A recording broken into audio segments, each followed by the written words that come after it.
Iraq की जनता, Iraq की आवाम भी सड़क पर उतर आई और प्रदर्शन करने लगी।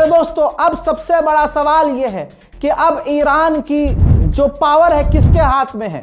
दोस्तों बता दूं आपको कि ईरान की पावर अब presidential council, the head of judiciary और lawyer from the council, guardians of the constitution, इन तीनों के पास, यानी प्रेसिडेंशियल काउंसिल है और जो हेड हैं जुडिशरी के और लॉयर हैं council of guardians of the constitution, ये तीन कमेटी, तीन लोग ऐसे हैं जिनके पास ईरान की पावर आ चुकी है टेम्परेरी तौर पर। जब तक ईरान के नए सुप्रीम लीडर नहीं चुने जाते तब तक यह पावर इनके पास रहेगी। उधर ईरान ने अमेरिका के इराक में मौजूद मिलिट्री बेस को धुआं कर दिया है। देख लीजिए, यह इराक की तस्वीर है। इराक के अंदर अमेरिका का जो मिलिट्री बेस है वहां से धुआं निकल रहा है। अमेरिका कह रहा है कि नहीं, हमारा कोई नुकसान नहीं हो रहा है, ईरान नुकसान नहीं कर पा रहा है। आप अपनी खुली आंखों से देखिए, जूम करके देखिए, अरे वीडियो को रोक कर देख लीजिए, कितना खतरनाक हमला है। ईरान ने इराक में मौजूद अमेरिका के मिलिट्री बेस को उड़ा दिया है। दोस्तों, ईरान ने कच्चे और हल्के हमले नहीं किए हैं। दुबई में अमेरिका के CIA की जो बिल्डिंग थी, अमेरिका की उस CIA की बिल्डिंग को दुबई में ईरान ने उड़ा दिया, जिसके बाद उस बिल्डिंग में आग लग गई।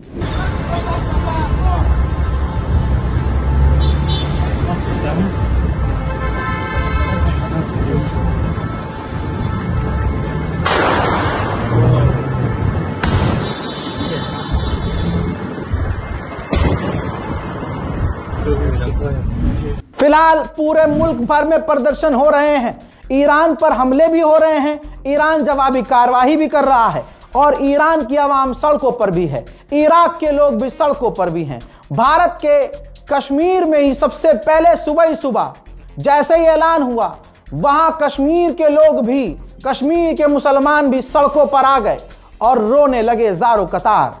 यही है मोहब्बत। जिसे ईमान वाले से मोहब्बत हो तो ईमान वाला रो ही जाता है, ईमान वाले को तकलीफ में देखकर। अब उम्मत के पास क्या बचा? मोहम्मद बिन सलमान, जिसने अमेरिका को कहा हमला करो वरना ईरान को एटीट्यूड हो जाएगा, ईरान घमंड में हो जाएगा, ईरान की इज्जत और बढ़ जाएगी। यह है आपका सऊदी अरब। कश्मीर देखिए,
हज़रात मोहतरम, फिलहाल के इस रिपोर्ट में इतना ही। जय हिंद।